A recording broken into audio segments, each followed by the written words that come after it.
Y el tema al que me invitaron a hablar, sin mayores preámbulos, es el de verdad y bioética, que me parece es fundamental por los momentos en los que nos encontramos.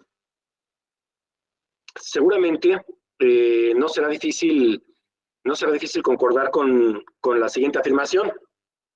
Pareciera ser que hay desde hace al menos unos 5 años, desde hace al menos un lustro, una fuerte tendencia a reducir las discusiones públicas a solo unos 2 o 3 temas, ¿no?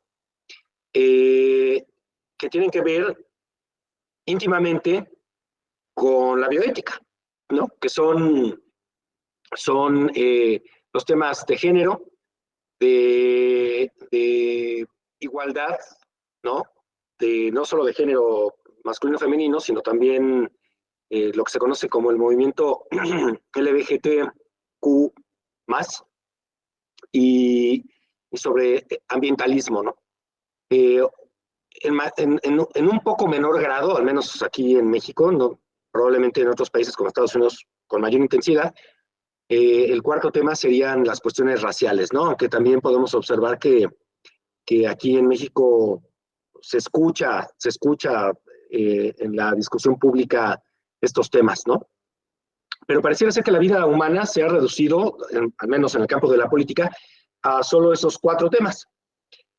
Y bueno, me parece que el hilo conductor, lo que subyace a esos 4 temas, es precisamente lo que es la verdad y sus criterios, y la normatividad en sus 4 vertientes, de las que voy a hablar un poco a lo largo de esta charla, pero además en relación a cuestiones que tienen que ver con biología, ¿no? La normatividad evidentemente es social, pero la raza no es social, ¿no? Uno nace siendo de la raza a la cual uno pertenece. En mayor o menor medida, uno puede, a partir del fenotipo, o sea, del cómo se ve uno, sentirse más o menos identificado con un determinado grupo racial, esto quiere decir con el color de piel, y sin duda alguna, la sexualidad y la biología van de la mano, ¿no? No se puede deslindar la sexualidad de la biología. Sería un oxímoron, ¿no? La sexualidad es biológica, independientemente de que la normemos culturalmente, ¿no? Al menos así es como lo pensamos, porque pudiera ser que la normatividad también tuviera sus orígenes en cuestiones biológicas, ¿no? Como se va a mencionar y se va también a analizar a lo largo de esta charla. Entonces,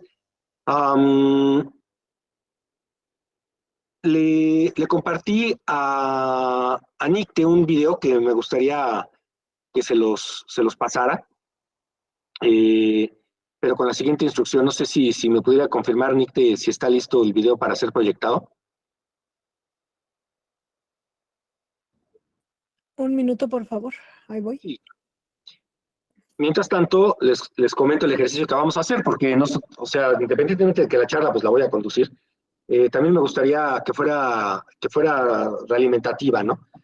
Que hubiera también participaciones de su lado, que me dieran sus opiniones, que me dieran sus reflexiones, yo poderlas escuchar y abordar el tema. Entonces, vamos a hacer este ejercicio. Yo les voy a pasar primero un video. Este video dura 12 minutos, pero no tiene ninguna explicación. Solamente son imágenes y algunos enunciados. Y me gustaría que ustedes fueran pensando qué es lo que nos está queriendo decir este video. Esta animación es una animación que les preparé. Bueno, que no solo les preparé a ustedes, digamos, la preparé en general para el mundo, ¿no? Entonces, a pesar de que los enunciados que en la animación aparecen están en inglés, son muy sencillos de entender. Y es que vengo justamente llegando de Dinamarca, en donde ofrecí una charla similar a esta, ¿no? Entonces, preparé esta animación y creo que es muy pertinente también para el tema que vamos a hablar el día de hoy. Entonces, de Listo.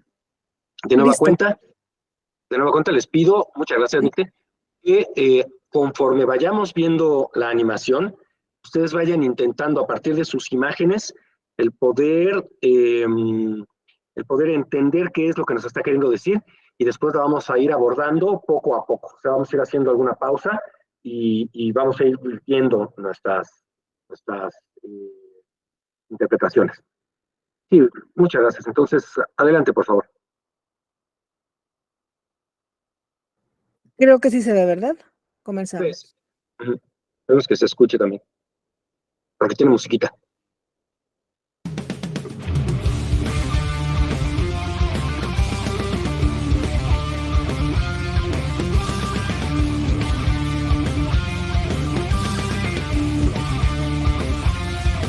Uno Romano. ¿Qué es ciencia? Primera parte, introducción. Es casi una certeza, que, en algún momento de la vida, todos nosotros hayamos escuchado la frase, está científicamente comprobado que, seguida por afirmaciones de todo tipo. Estas afirmaciones son en ocasiones serias y verosímiles, como cuando se dice que se ha descubierto un nuevo planeta similar a la Tierra. En otras ocasiones son controvertidas, como cuando se afirma o niega el calentamiento global de la Tierra por causa del humano, y, finalmente, en otras ocasiones las afirmaciones hechas son altamente disparatadas y poco dignas de ser integradas con confianza en nuestra construcción de mundo. Hoy en día se escuchan, como nunca antes, una cantidad abrumadora de afirmaciones con pretensión de validez científica, a pesar de que no se sustentan más que en las aspiraciones personales, los sesgos ideológicos y los usos y costumbres de las personas que las llevan a cabo. Lo más absurdo que he escuchado en la radio, por ejemplo, fue una señora experta en psicología, quien afirmó que estaba científicamente comprobado que el corazón estaba hecho de neuronas, tal y como el cerebro, y que por ello teníamos inteligencia emocional, porque, como todos sabemos, el corazón es el órgano de las emociones. ¿Qué es entonces digno de ser creído? ¿Qué es científico? ¿Qué es y cómo opera la ciencia? ¿Por qué podemos tener confianza en ella? ¿Hasta dónde puede llegar nuestra confianza en el conocimiento que nos ofrece? Para saberlo, continuemos viendo este video. Segunda parte, antecedentes. Todo parece indicar que el ser humano se distingue de otros seres racionales, entre otras cosas, por su capacidad de abstraer, generar conceptos, tener una gran capacidad de memoria para almacenar dichos conceptos, estar consciente de ellos, poder traerlos de nuevo a la conciencia a voluntad, reflexionar en ellos y hacerse preguntas respecto de la vida con dichos conceptos como herramientas fundamentales. Así, el humano como especie, desde sus más antiguos orígenes se ha formulado una cantidad infinita de preguntas que tienen como objeto de reflexión tanto el mundo externo a él, como sus estados existenciales internos, sean estos intelectuales o emocionales. Ya que toda pregunta exige una respuesta, el humano no solo se ha cuestionado, sino también se ha respondido. Ahora bien, no cabe duda de que todas las preguntas que los humanos se han formulado, han sido generadas por su mente, por lo que resulta lógico que las respuestas que encuentra a esas preguntas también estén dadas por su mente. Es por ello que la enorme mayoría de las respuestas que los seres humanos nos damos a nuestros cuestionamientos, sea válida solo para la persona cuya mente la encontró, pero que no sea válida para otras personas. A este tipo de respuestas, se les puede calificar como subjetivas y son frecuentemente solo ocurrencias u opiniones. A pesar de lo anterior, en ocasiones estas ocurrencias logran penetrar en el pensamiento de otras personas más o menos cercanas a quien llegó a una determinada respuesta. Cuando una ocurrencia se arraiga en el pensamiento de alguien, de tal manera que modifica su entendimiento del orden de las cosas y hasta sus propias decisiones y conductas, se le llama convicción. Cuando una convicción o un sistema de convicciones es aceptada por un conjunto de personas que forman una comunidad de mayor o menor tamaño, se vuelve una suerte de verdad general dentro de esa comunidad que influye en el habla y comportamiento de dicha comunidad, influyendo por lo tanto en lo que se conoce como sus usos y costumbres. Cuando una convicción comunitaria es muy fuerte, su aceptación y repetición se torna frecuentemente en algo exigible a cada miembro de la comunidad, bajo amenaza de ostracismo, esto es, aislamiento social. Lo anterior no es en sí mismo ni bueno ni malo, pues, como se observa de la historia, la humanidad ha sobrevivido a lo largo de cientos de miles de años repitiendo este modo de organización social y de generación de normas, al tiempo en que es altamente probable que todos consideremos que la supervivencia de la especie humana, y de toda otra especie, es algo deseable. No obstante, aunque la defensa que las comunidades hacen de su sistema de verdades no sea en sí algo bueno o malo, deseable o indeseable, cuando esta defensa es excesiva, férrea y obstinada, puede llegar a generar situaciones de alta injusticia para con quienes no están convencidos del sistema comunitario. He aquí algunos ejemplos de lo anterior desde la antigüedad hasta la fecha. El faraón egipcio Akenatón, asesinado por los sacerdotes del imperio por promover el monoteísmo. Sócrates, condenado a muerte por votación mayoritaria de la sociedad ateniense por corromper a la juventud con sus enseñanzas filosóficas. Boadicea, la jefa celta de la Gran Bretaña, asesinada por los romanos por negarse a que su tribu fuera esclava de ellos. Jesúa ben Yosef, entregado a los romanos por el Consejo de Sabios Judíos de Jerusalén por no aceptar sin más las interpretaciones de las leyes mosaicas. Los grupos de cristianos originales que no aceptaban las interpretaciones institucionalizadas del Nuevo Testamento. Miles de personas durante la Baja Edad Media a manos de los inquisidores católicos. Miles de irlandeses que no reconocían la corona inglesa como el gobierno de la Gran Bretaña. Los judíos de los siglos XV al XX por negarse a desaparecer de la faz de Europa y América. Los palestinos por negarse a desaparecer de la faz de Israel. Los cristianos en gran parte del mundo musulmán por no aceptar a Mahoma como el único profeta de Dios y el Islam como la religión verdadera. Las mujeres por no aceptar un rol de sumisión en las sociedades machistas. Los hombres por no aceptar las nuevas masculinidades en las sociedades hembristas. Los homosexuales por negarse a ser heterosexuales. Los heterosexuales por negarse a ser homosexuales. Etcétera, etcétera, etcétera, casi hasta el infinito. Es claro entonces, que la inamovilidad absoluta de un sistema de verdades bajo la amenaza de ostracismo o inclusive de muerte, puede generar situaciones de opresión a los sujetos e inamovilidad social, lo cual ha dificultado a lo largo de la historia la generación de nuevo conocimiento que no esté fundado en meras ocurrencias subjetivas que lograron imponerse y que, salvo raras ocasiones, son falsas, pues de la mente de un sujeto o de la convicción comunitaria no pueden emanar solo porque sí. Verdades generales, universales y absolutas. Los sujetos nos equivocamos al pensar con mayor frecuencia en comparación con las veces en las que acertamos, y, los aciertos son, también con mucha frecuencia, casualidades y accidentes. Tercera parte, metodología como fundamento y legitimación del conocimiento científico. En su libro 100 preguntas básicas sobre la ciencia, Isaac Asimov, erudito del siglo XX, aclara con sencillez que lo que distingue el conocimiento científico de cualquier otro tipo de conocimiento son sus fundamentos metodológicos, esto es, la serie de pasos a seguir dependientes entre sí, con estrictas reglas de realización, para alcanzar una conclusión que no puede ser inmediatamente aceptada, sino que tiene que ser comprobada ante los ojos de muchos de manera reiterada e inequívoca. El método científico, explica Asimov con sencillez, consta de los siguientes pasos. 1. La generación de una pregunta respecto de cualquier tema y cuya respuesta sea problemática o desconocida. Por problemático se debe entender que la respuesta dada hasta ese momento para la pregunta formulada sea insatisfactoria para el sujeto que reflexiona. 2.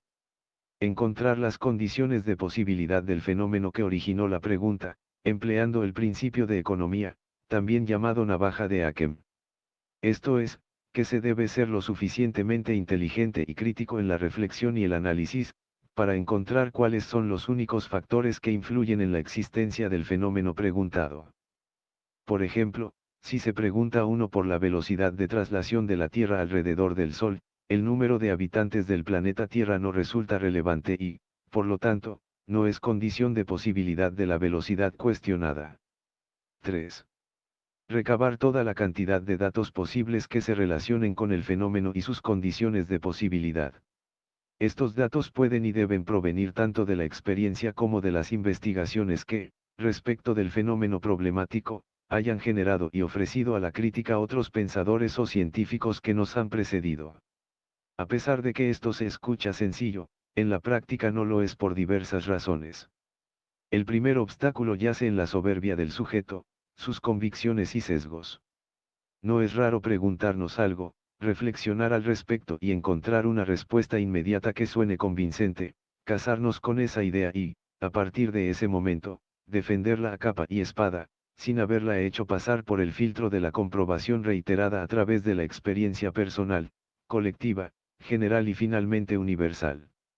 El segundo obstáculo se encuentra en la dificultad de recabar datos a través de la experiencia personal, pues las oportunidades que tenemos los sujetos en nuestra vida cotidiana de experimentar reiteradamente un fenómeno, reproduciendo de manera controlada las probables condiciones de posibilidad para que éstas se reúnan y den lugar al fenómeno esperado, son muy escasas y normalmente requieren de una gran inversión de tiempo, dinero y esfuerzo.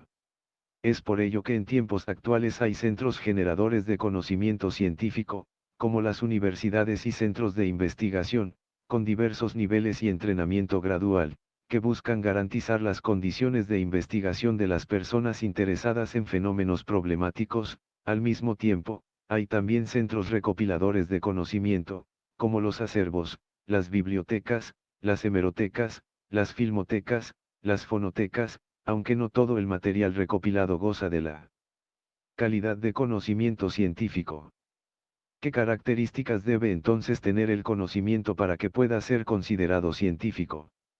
Antes de responder a dicha pregunta, conviene sin duda ofrecer una definición de conocimiento, para lo que me remito a aquella ofrecida por Andrew Brock, profesor de la Universidad Carleton en California, Estados Unidos, quien en su libro Mind and Knowledge, definió el conocimiento como la creencia correcta y justificada de algo.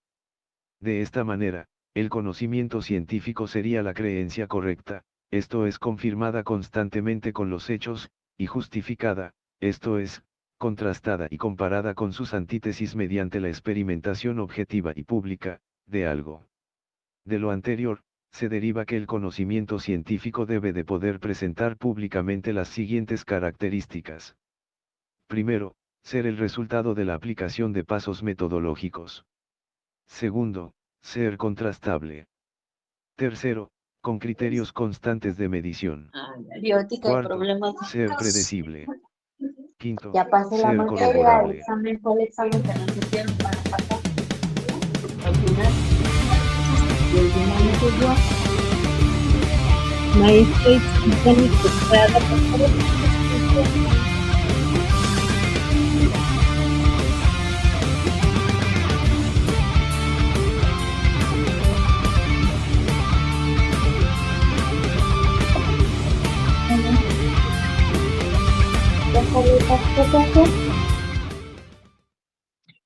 Asustado. Muy bien. Pues sí. Bueno, entonces, Este es el momento en el que me dices que en realidad sí te dispararon, pero no querías este nuevo video. Maestra Isabel Estrada, cierre su micrófono, de favor. Gracias. Muy bien, muchas gracias. Sí, al final, es cierto, recordé que le mandé el video de qué es la ciencia, porque plantea, digamos, las bases de lo que la verdad es, ¿no? En este video, y no el otro en el que no tenía explicaciones y que pensé que le había mandado, pero no, al final me decidí por enviarles que sí está en español y que tiene mayor explicación, ¿no? Como, digamos, fundamento de esta charla. Y es que, miren, Eh,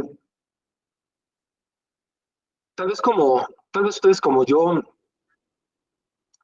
sientan una enorme confusión respecto de lo que está ocurriendo en nuestra sociedad mexicana, y no solo en la sociedad mexicana, sino en términos generales en lo que le llamamos Occidente, ¿no? O sea, en América, en América, todo lo que es el continente americano y particularmente Europa, en donde, en donde los escenarios políticos, con con las repercusiones legales que tienen estos escenarios políticos, están presentando toda una serie de narrativas que ponen en fuerte tela de juicio, si no es que probablemente contradicen o inclusive aniquilan o pretenden aniquilar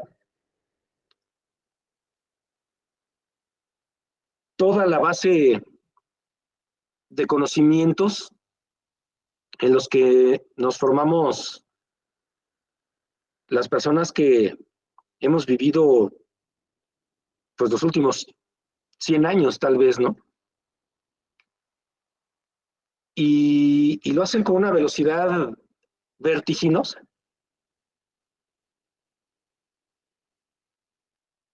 ¿Y cuáles van a ser las consecuencias? Pues por lo pronto psicológica y emocionalmente yo creo que son muy fuertes para muchísimos de nosotros, ¿no? En donde nos preguntamos si efectivamente todos estos nuevos discursos tendrán un respaldo científico o si solamente serán producto de intereses políticos y económicos. Voy a ponerles un ejemplo. Como todos los ejemplos, será mejorable y será controvertido, ¿no? Pero vamos a pensar en la cuestión del COVID. Es un hecho histórico, innegable, el que durante 2 años los seres humanos fuimos recluidos en nuestra casa. Algunos de nosotros tuvimos la fortuna de formar parte de instituciones públicas y por lo tanto nuestro salario y nuestros ingresos no se vieron afectados. Pero una enorme parte de las personas que tenían microempresas o empresas medianas, pues vieron su existencia devastada. Seguramente muchas personas no pudieron seguir pagando su hipoteca, no pudieron seguir pagando la renta. Una enorme cantidad de juicios en los tribunales quedó en pausa.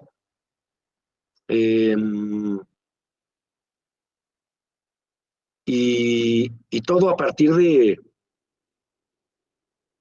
pues de una narrativa que nos presentaron respecto de una enfermedad novedosa que sin duda alguna cobró la vida de miles de personas, probablemente de decenas de miles de personas a lo largo del mundo, y que terminó en un proceso de vacunación que para muchas personas resultará racional y común, pero que para otras personas contravienen sus más profundas convicciones, ¿no? Y que a pesar de ello, pues fueron obligados o han sido obligados a lo largo de estos años a contravenirlas y vacunarse bajo amenaza de no poder formar parte más de la economía.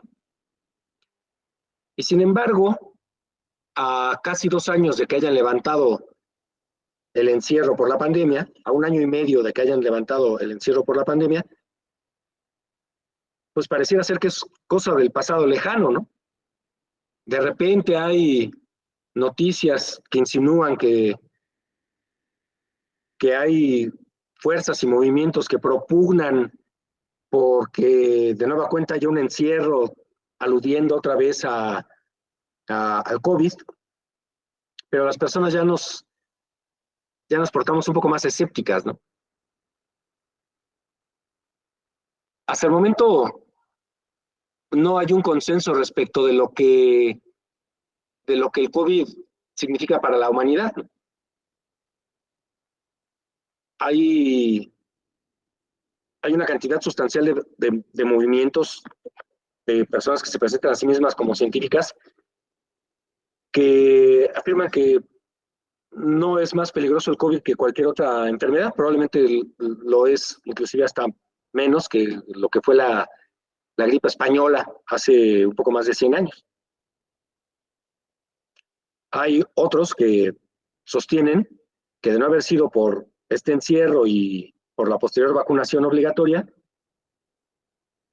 pues hubiesen sido verídicamente devastadoras en materia de salud pública y fáctica los efectos de la diseminación de esta enfermedad para la cual los seres humanos muy probablemente aún no hayamos desarrollado defensas naturales.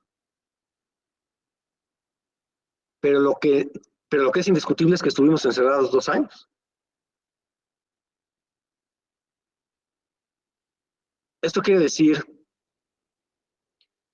que a partir de la imposición de una narrativa, y digo de la imposición, porque todas estas medidas no fueron el resultado del acuerdo tras un consenso respecto de lo que esta enfermedad significaba para la humanidad.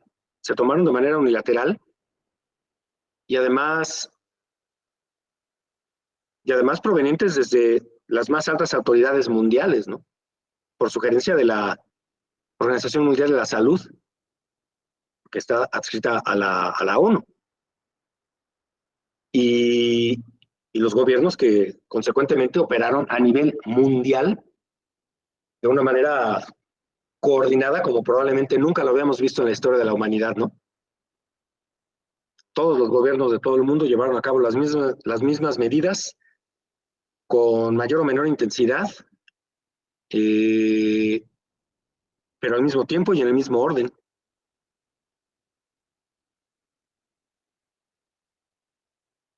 Y sin embargo, ni siquiera sabemos cuál es el verdadero origen del COVID, ¿no? Puede entonces observarse, con este ejemplo que les estoy planteando, que hay una relación entre aquello que se conoce como la verdad y la normatividad. Sin verdad, la normatividad es imposible. Y entonces tenemos el primer problema de lucubrar, de intentar descubrir qué es la verdad.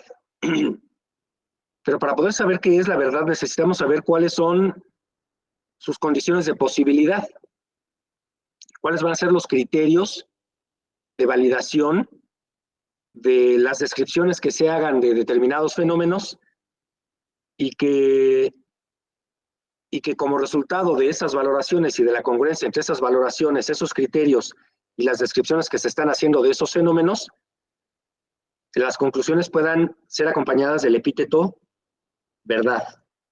Esto es verdad. Y entonces les pregunto yo a ustedes, para no hablar todo el tiempo yo, ¿qué se necesita? ¿Qué consideran ustedes que se necesita para que una determinada narrativa pueda ir acompañada de ese adjetivo verdad? Los escucho.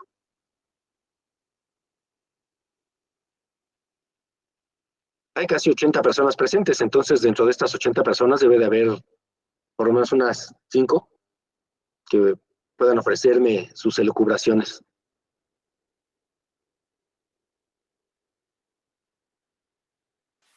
Adelante, maestro. Por favor.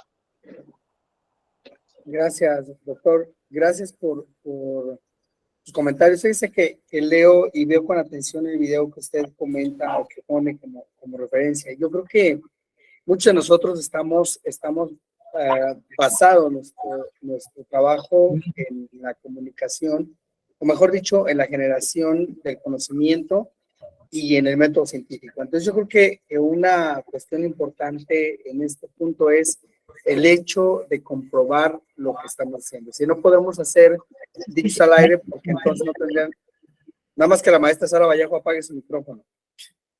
Sí.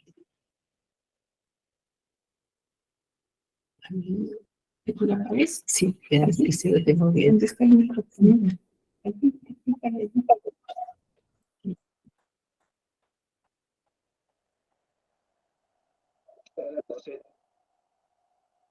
Perdón, creo que ya.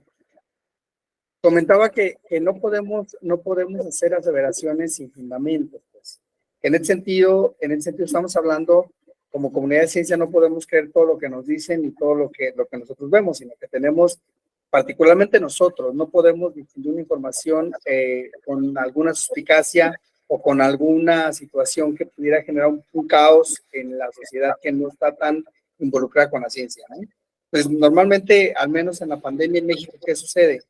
Que el secretario de Salud daba sus conferencias y de pronto dice, bueno, esto desde mi punto de vista, estoy en la ciencia, que conozco de inmunología, que conozco de vacunas, pues como que no me parece tan lógico el comentario, ¿no?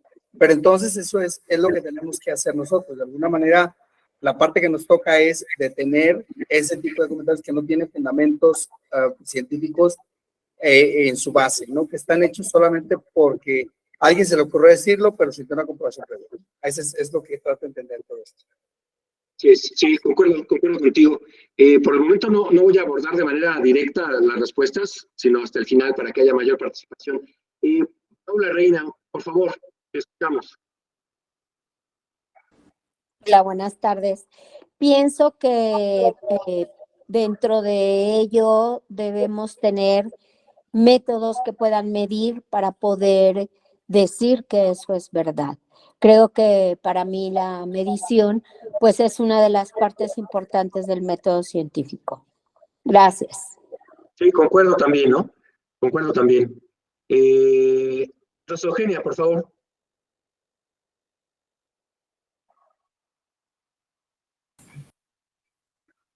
Hola, ¿qué tal? Buenas tardes. Yo quisiera mencionar algo que en la universidad aprendí sobre lo que es la verdad. Quiero decirles que aparte yo soy abogada y que en la Facultad de Derecho aprendimos que hay 3 clases de verdades. La primera verdad es la verdad verdadera. Este es un concepto filosófico unido precisamente al método científico. La segunda clase de verdad es la verdad legal, es la que se encuentra escrita en un expediente judicial, por ejemplo.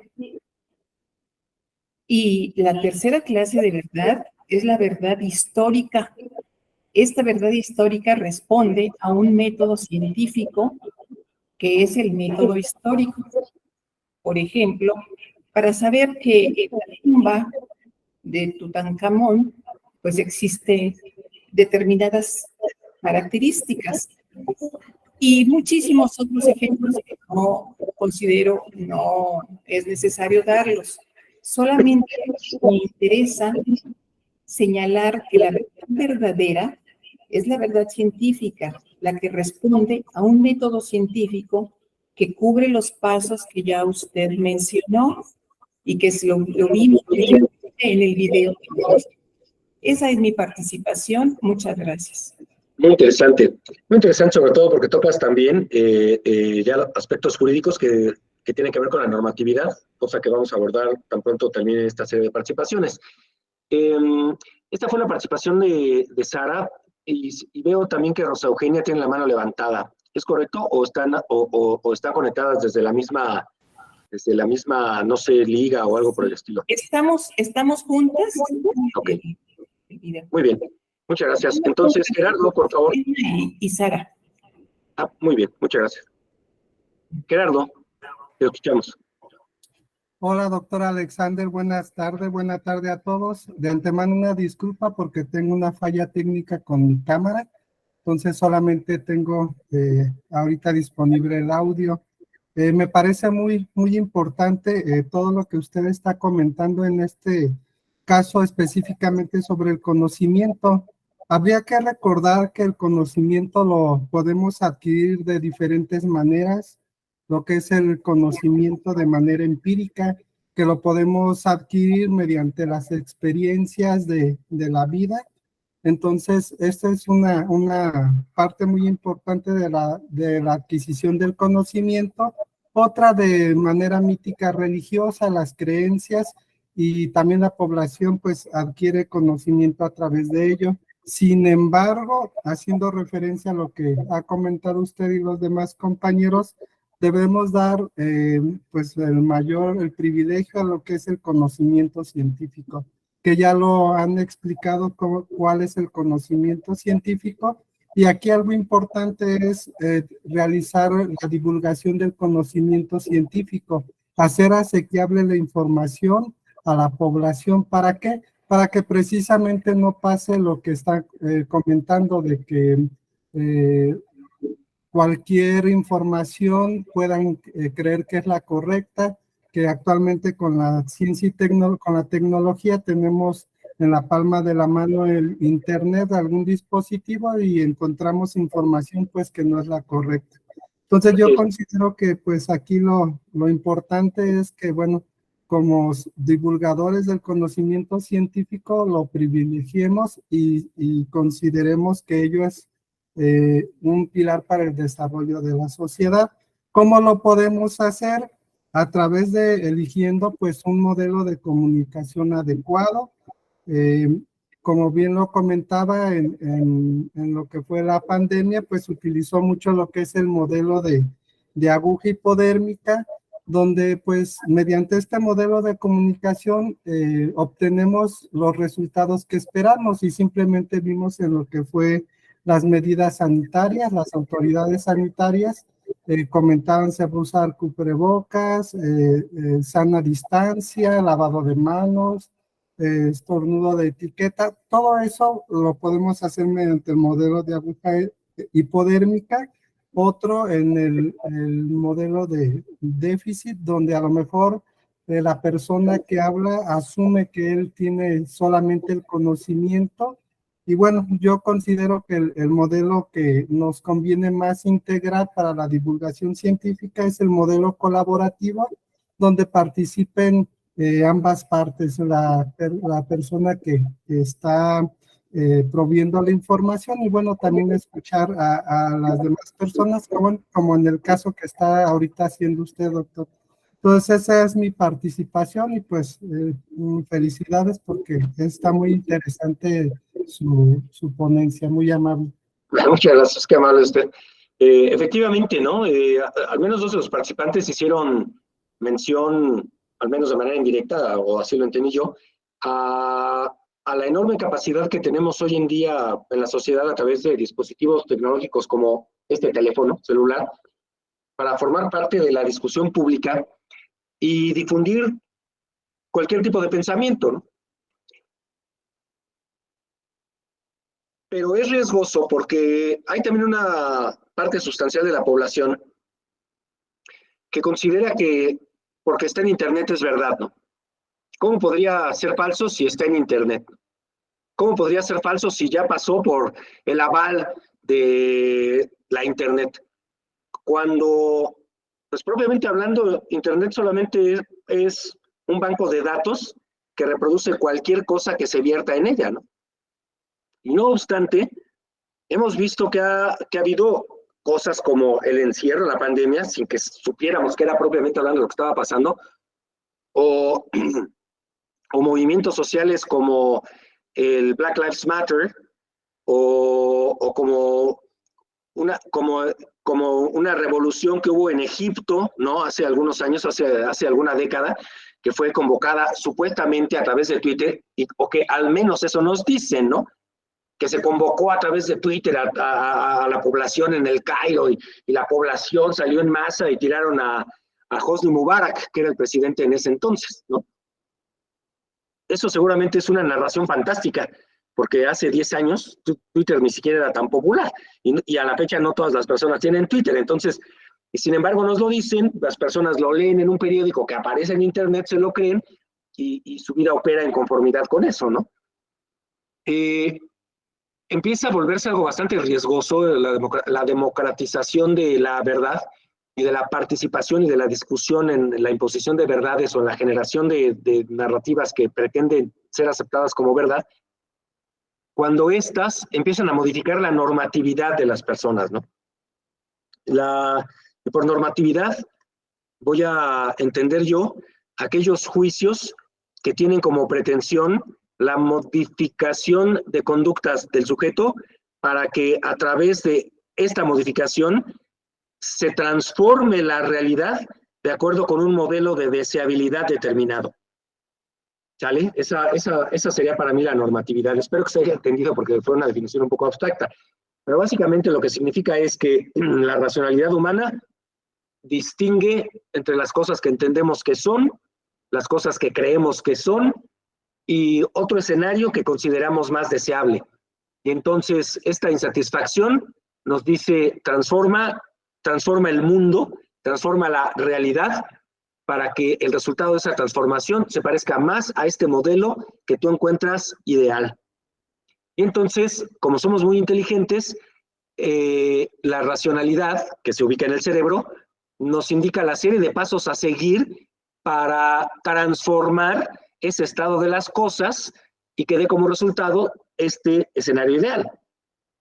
Sin embargo, pues eso en muchas ocasiones no nos funciona, porque ni nuestra racionalidad es perfecta, y entonces la serie de pasos a seguir que nos da no es la correcta, y da como consecuencia cosas aún más atroces que las que nos disgustaban, o nuestro modelo de deseabilidad no es un modelo de deseabilidad universal, sino es un modelo de deseabilidad que opera en conformidad con intereses egoístas, pero toda transformación de la realidad invariablemente va a tener consecuencias en la vida de otros seres ajenos a nosotros.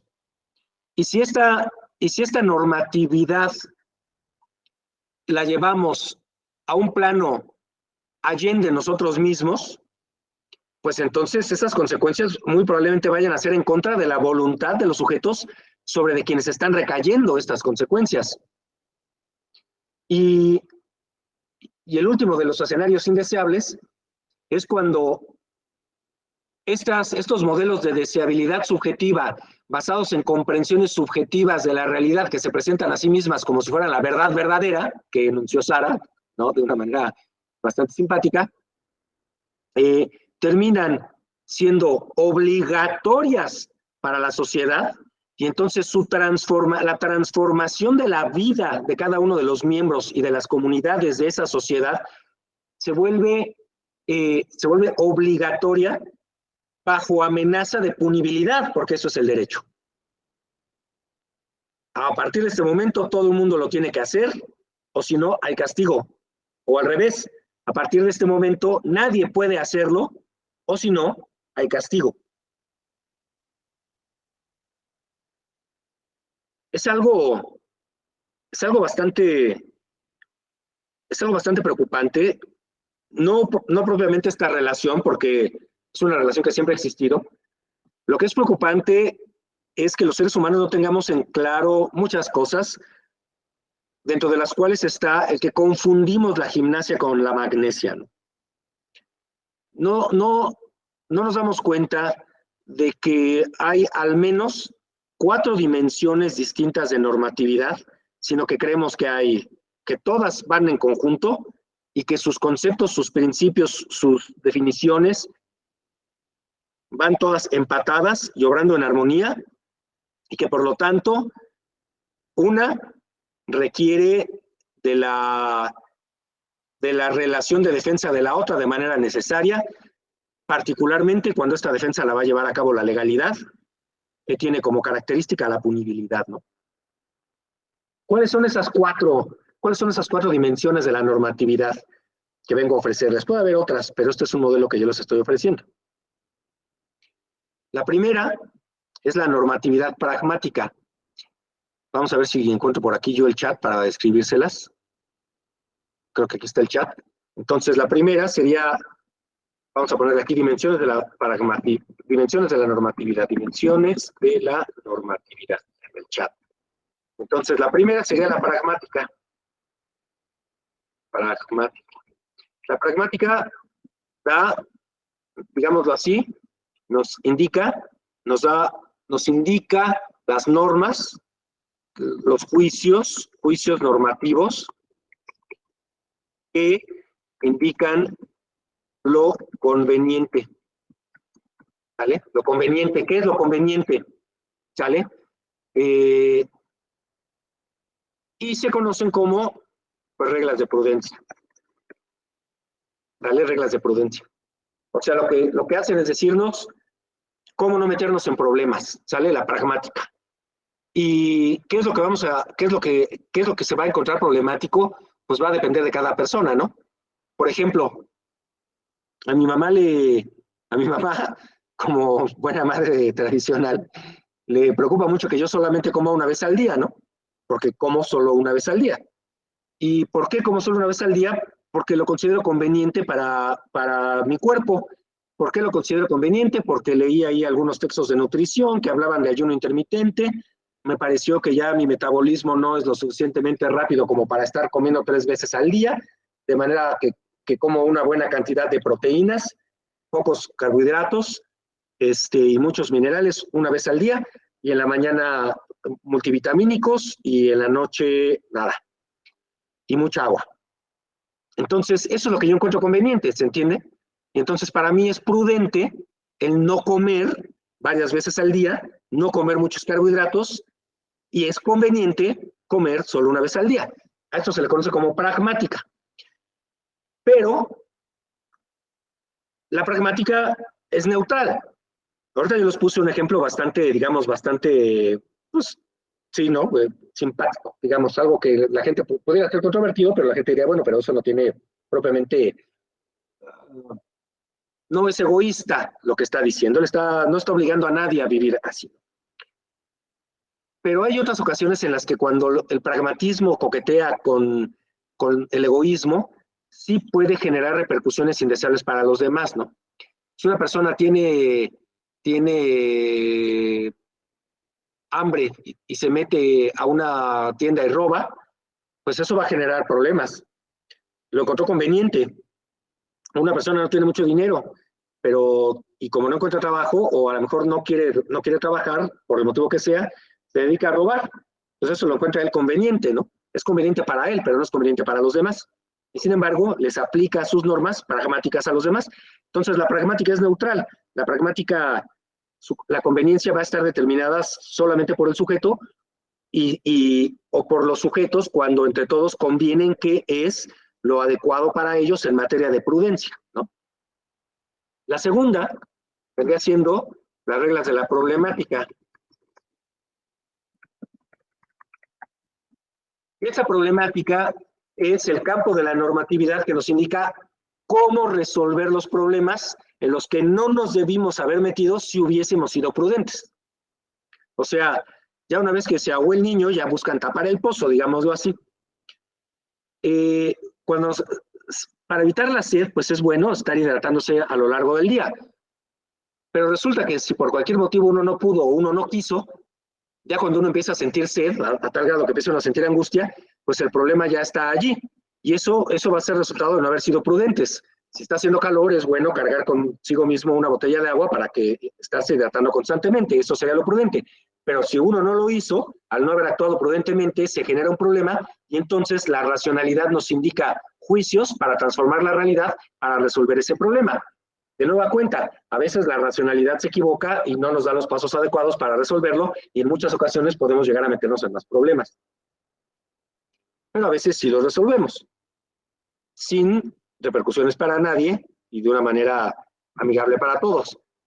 La tercera dimensión de la normatividad va a ser la moral. ¿Vale? La moral lo que va a hacer es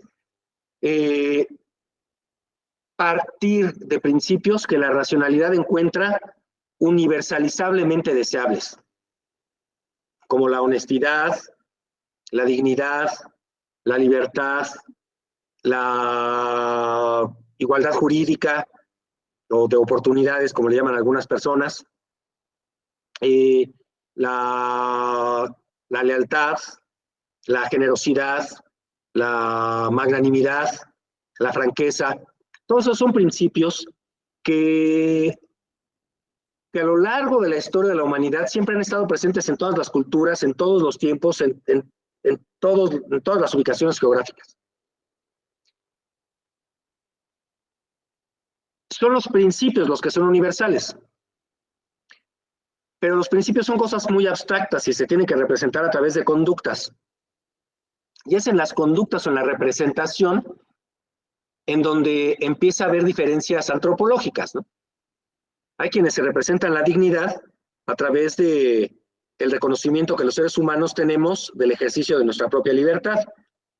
Y hay otras culturas que identifican la dignidad como el sometimiento a la normatividad del Dios que conforma o que le da unión a su comunidad de identidad, ¿no? Y entonces a menos de que obedezcas las leyes de ese Dios de su comunidad, las personas no son encontradas como dignas.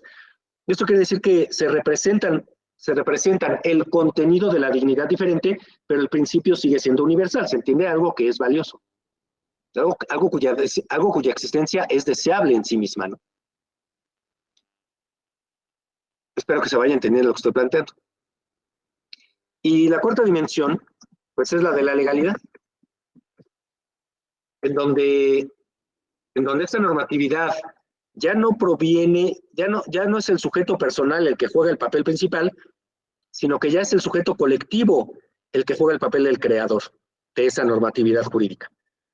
Y tiene, como ya lo mencioné, la característica, a diferencia del resto, de ser punible, ¿no? De ser punible aún en contra de la voluntad del sujeto que va a ser castigado o que va a ser coercionado, o sea, obligado a cumplir esa norma de conducta, a través del uso de la fuerza, de lo que se conoce como la fuerza pública. Entonces, todo esto es bastante importante, particularmente en estas dos, porque aunque la moral no tiene mecanismos de obligatoriedad de fuerza pública, sí los tiene en el campo de lo social, ¿no? O sea, cuando la sociedad ha convenido que hay determinadas conductas que son indeseables, pero que no son castigables jurídicamente, la sociedad misma te puede irte presionando para que modifiques tus conductas de tal suerte que puedas continuar formando parte de esa comunidad. Si no, pues entonces puedes llegar a ser expulsado de esa comunidad a través de mecanismos que son conocidos como ostracismo. Las dos primeras, aunque coquetean más con las decisiones del sujeto, pueden llegar a tener serias repercusiones para con la sociedad, ¿no? Y entonces la legalidad tiene que tomar en cuenta más que nada estas dos, la pragmática y la problemática. La legalidad tiene que cooperar de manera directa y necesaria con estas dos dimensiones de normatividad, con la pragmática, con la problemática, y con la moral no, porque los contenidos que le dan representación a esos principios universales son muy diversos. Y existe una fuerte tendencia en el ser humano a ver las cosas exclusivamente desde su perspectiva y no desde una perspectiva de verdad científica universal. Y entonces, en muchas ocasiones se termina legislando a partir de caprichos personales o de creencias personales o de grupo. Y además justificándolo en que eso es lo moral, ¿no?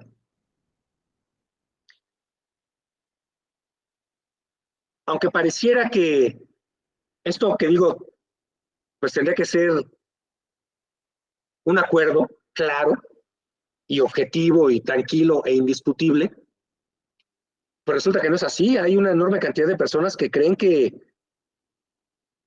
la moral debe de ser el eje rector de la legalidad,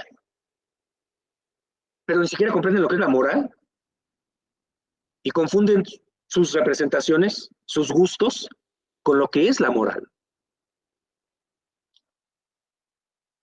Lo podemos ver en la actualidad, lo podemos seguir viendo hoy en día, cómo las normas jurídicas se transforman sin parar a partir de intereses y subjetividades, pero que se enarbolan detrás de discursos morales, ¿no? A mí me sorprende muchísimo cómo puede la Suprema Corte de Justicia llegar a interpretar ciertas cosas de una manera tan amañada, ¿no? Amañada. Porque, o sea, de verdad, tener que no entender nada para generar criterios de interpretación de la norma como algunos que llegan a generar. Tan anticientíficos, tan sesgados, tan políticos, que nada tienen que ver con el interés público, pero sí tienen que ver con el interés subjetivo o de grupo. Y se convierten a partir de ese momento en criterios de interpretación jurídica, con todos los efectos adversos que puede llegar a tener para con la vida de de las personas, ¿no? Entonces, no sé si hasta aquí vayamos bien, si hay alguna mano levantada, algo que quieran decir, ya nos estamos acercando casi al final de la hora ya, pero me gustaría dar algunas conclusiones, pero antes me gustaría escucharlos.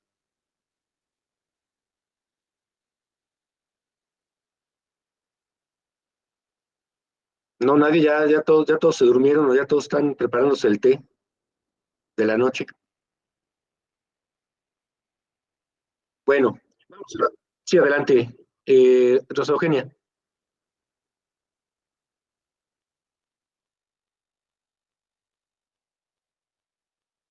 Adelante. Sí, muchas gracias. A propósito de lo que mencionas sobre las resoluciones de la Suprema Corte de Justicia de la Nación, a mí me ha llamado la atención sobre todo esa resolución que habla sobre el uso lúdico de la marihuana para que el ser humano tenga un desarrollo de su personalidad. Entonces, yo leí totalmente la resolución de la Corte y pues coincido con lo que usted está señalando. Me parece que sería muy importante conocer su opinión al respecto, si fuera tan gentil. Sí, de hecho, agradezco mucho que hayas mencionado el libre desarrollo de la personalidad, porque justamente lo que tenía yo aquí en la cabeza, me parece a mí que ese es uno de los puntos más controvertidos y que está sirviéndole a la Suprema Corte de Justicia como una suerte de bastón, de pilar, para sostener una cantidad de criterios normativos que a mi gusto son completamente desfachatados y en ocasiones hasta injustos, ¿no? Y además muy inconvenientes y muy problemáticos para la sociedad a futuro. El que tú planteas, inclusive me parece de los más inocuos, ¿no? En comparación con otros criterios que se están implementando, escudándose en el libre desarrollo de la personalidad, que me parecen atroces.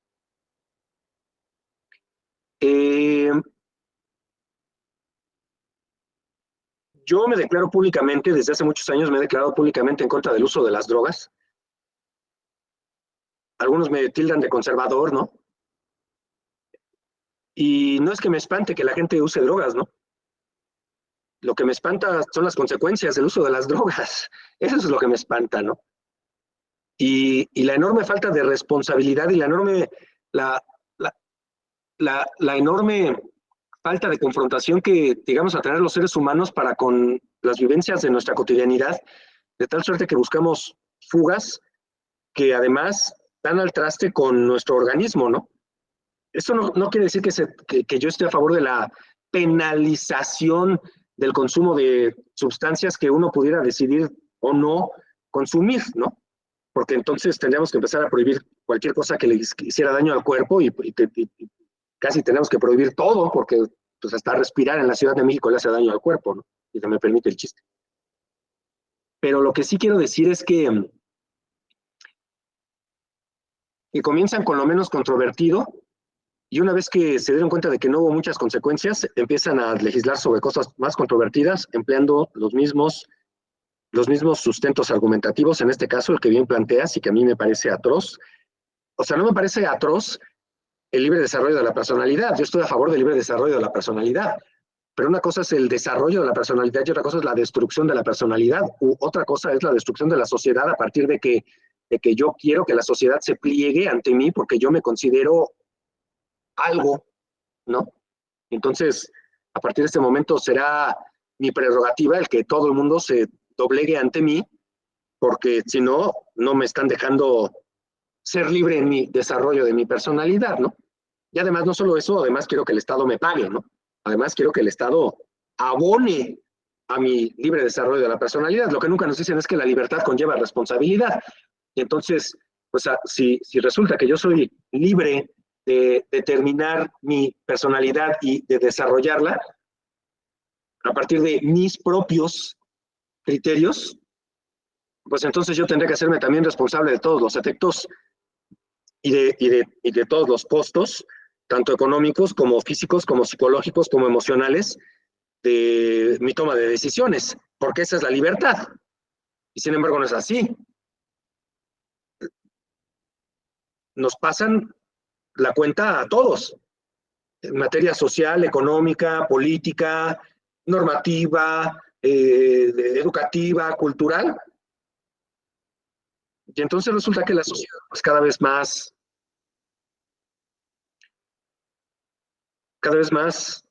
se va acercando a estados de psicosis social, ¿no? En donde efectivamente a las personas les está costando mucho trabajo poder dilucidar qué cosas son verdad y qué cosas son mentira en su propia vida. Un ejemplo que a mí me llamó mucho la atención de la Suprema Corte es que hoy en día se considera, por ejemplo, que si dentro del matrimonio hay fraude paternal, no se le está generando daño moral al sujeto, ¿no? Y entonces la persona a quien le hicieron creer que era el padre y que ha mantenido durante toda su vida a pues a otro ser humano que creyendo que es su descendencia, toda la erogación de gastos económicos y después todo el padecimiento emocional que va a sufrir cuando se entere que no es el padre de esa persona, todo eso no produce daño según el criterio de la Corte de Saldívar, porque además es para variar Saldívar el que emite este tipo de criterios, ¿no? ¿Y por qué?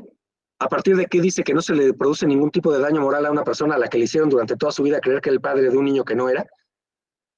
Pues porque resulta que pues, el libre desarrollo de la personalidad nos indica que cada quien puede tener relaciones sexuales con quien quiera. Yo estoy de acuerdo con eso, ¿eh? Yo estoy de acuerdo con que cada persona puede tener relaciones sexuales con quien quiera. Voto por ello. Pero que como entonces todas las personas podemos tener relaciones sexuales con quien queramos, al momento de serle infiel a una persona, no se le está cometiendo ningún tipo de daño moral porque no es un ilícito. Y entonces, pues básicamente ya no se considera ningún tipo de ofensa la mentira, ¿no? Mentirle a otra persona, ¿no? Cosas tan trascendentales como la paternidad y como la vida en pareja. O sea, es el fomento legal del cinismo, ¿no? Es el fomento legal del cinismo escudado en principios racionales como el libre desarrollo de la personalidad, pero tan mal aplicado que en lugar de defender cuestiones justas, terminan defendiendo cuestiones injustas. Y de nueva cuenta les puse uno de los ejemplos más inocuos, ¿no? Hay cosas que para mi gusto ya rayan, si tuviera yo que emplear lenguaje religioso, diría casi en lo demoníaco, ¿no? Pero bueno, somos científicos, entonces ese tipo de lenguaje lo usamos solo como metáfora. Espero que te haya satisfecho mi respuesta, Sara, y que les haya dado a todos materia para pensar. Entonces vamos a ver si ahí están dadas las conclusiones, ¿no? Muchas gracias. Gracias. Es muy importante saber cuáles van a ser los criterios de verdad,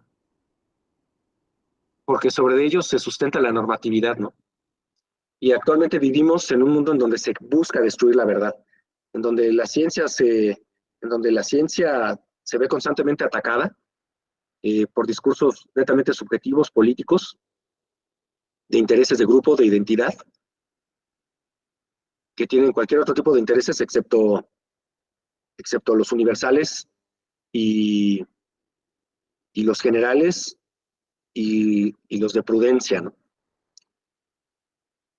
Pero sí tienen intereses económicos, intereses políticos